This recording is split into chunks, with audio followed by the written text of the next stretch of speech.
super blue sky. Temperatures are really good, I have to say, but in the morning, a little bit chilly. But bacteria for now, bacteria is still working. So,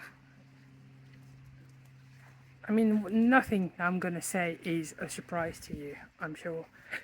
But whenever you keep livestock, and let's face it, koi are livestock, you have to deal with the problems on day-to-day basis, or maintenance at day-to-day basis, but you also have to almost program what you're going to be doing in 5 or 6 months time. So bacteria for me is not something that is going to start in April. Bacteria for me is something that is constant throughout the year. Sometimes you've got peaks of it, and I'm talking about good bacteria, okay? I'm not talking about bad bacteria with problems or anything. I'm talking about good bacteria within your filtration system. So it's not something that you start in April. It's not something that has died over the winter. It's dormant, wakes up, and then you've got to slowly and gradually build it up. Gradually, sorry, my dog is in the middle. You build it up gradually and slowly with the food, with the activity in a pond. But you also don't let it go down and die in September, October, because your fish are still growing there, you're still feeding there, and you're in preparation for the winter. I am in preparation for the winter already, unfortunately, but I'm also in preparation for next year, for April. So I'm increasing the bacteria and the biological system in my system in order to start building that bacteria around the new chip, around the new sponges, but also the bacteria won't die. The bacteria will get dormant or go down, but still with a lot of activity, because I still feed throughout the winter.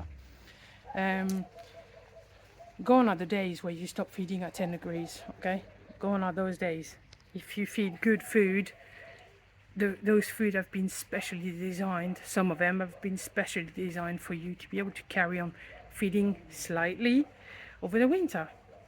So don't let your bacteria die.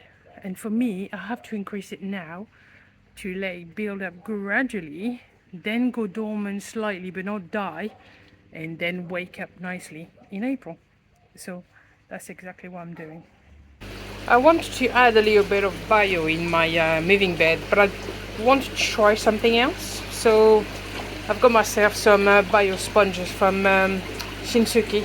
They do different projects, and I've heard of them via Stefan from Holland, who does start doing some videos in English again. Yeah, so they come in a bag that you can put in your multi-bay if you have a multi-bay, or you can put it directly in your bio, in your moving bed. So they come like this. So they're more like coarse sponges, little cube already cut, but they don't disintegrate.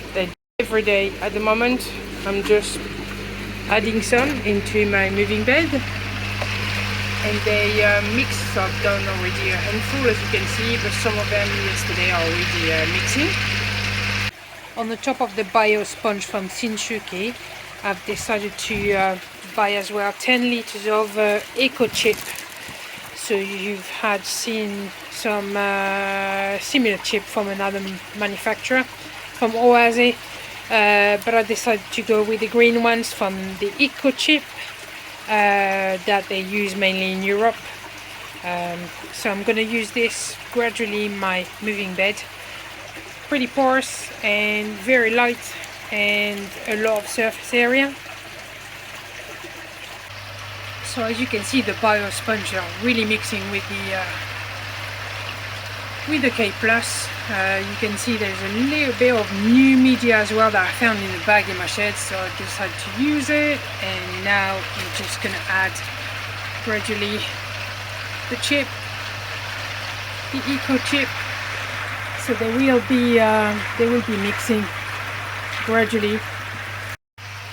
So I've just dropped the level in my moving bed, because I've had a slight problem with the chips where here they cannot get through, but sometimes some of them get through there, okay, and then they end up in the pond. So to stop that from happening, oops, another one in the pond. So what I've bought is some gutter mesh. So I'm going to wrap the pipes with this, and then the chips can't get through. Problem solved. So for those who've never used that, never seen that, this is what you put normally on your gutter to stop the debris from going inside your gutter. There you go, all done. So mesh around this one, mesh around this one, and this one. Here it doesn't go through, and as I said, in there it doesn't go through. So I just need to raise the water level now. Couple of changes as well in the multi-bay. I've done that about 3 weeks ago. So here I used to have just the curl brushes. I've added the 3 mountain tree brushes. Here I used to have just alpha grog. This is now 6 layers of sponges with spacers, 2 brushes. Here there used to be just pure alpha grog. This is now changed as well. I've got 3 layers of Jap mat. I've got 1 bag of alpha grog, sponges, and the eco chips. A bag of eco chip. In this one, 3 layers of Jap mat, 1 bag of alpha grog, and ceramic media from Pro Filter, so the biohome. And here this is just lotus tree from mountain tree, Jap mat, and biohome as well. And this has done the trick to get all the fines out. So it's a little bit more work on the cleaning side, but doesn't bother me so far. Doesn't bother me. It's working absolutely perfect.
Oh, the golden corn has really grown.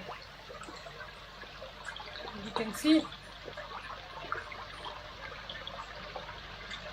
So I can't wait for the end of the season to have a measure up, maybe not all the koi, but the ones I'm really expecting growth on. So the golden corn will be part of it. Food wise, I have run out of the summer food, the growth from Pro Bites and Saki Kari growth, and I have now switched fully to the Pro Bites spring and autumn food. And the fish, I've had no problem switching to that one, so they will be staying on this until end of October, beginning of November, and then they will go on to their winter food.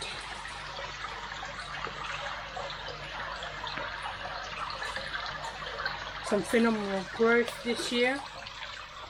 Really happy with what I've achieved. The one thing I have not suffered with at all this year is black fly larvae, and this has been my big helper. Carnivorous plants. So here I've got a couple of different Sarracenia, and if you remember, here I had done a little bog with different plants.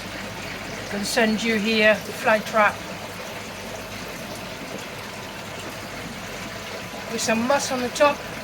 This has worked a treat. Yeah, so as you can see, the sundew is really trapping here. Some little insects. You've got a fly here as well. Those are little sticky ones.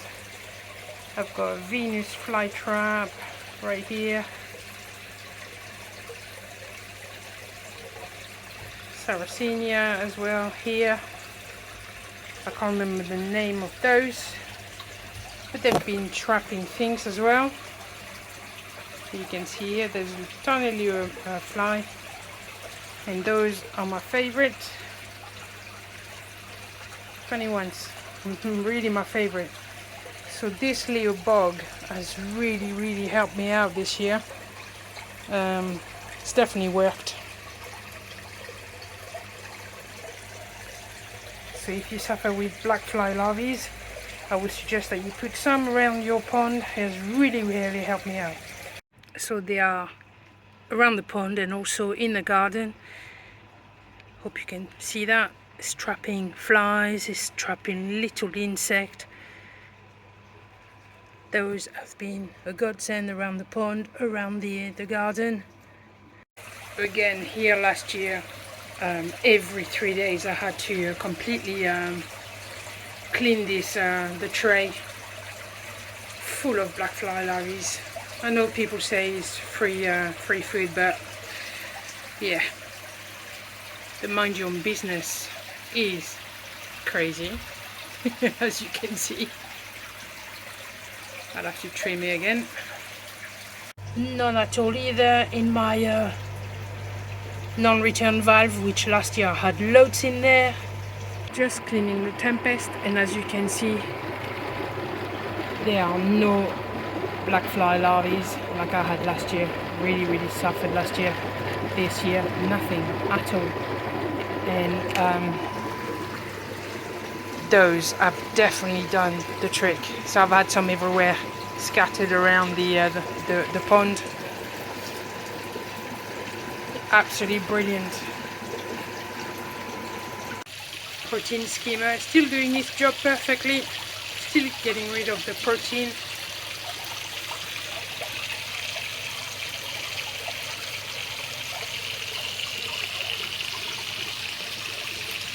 So protein skimmer is fed by the mountain tree skimmer, goes into the Tempest,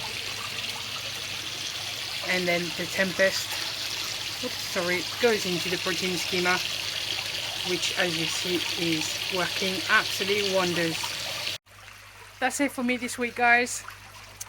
Time for me to go and sit down and watch the Queen's funeral, unfortunately, but I work for the government, work to her as well, so I'll catch you on the next one. Take care.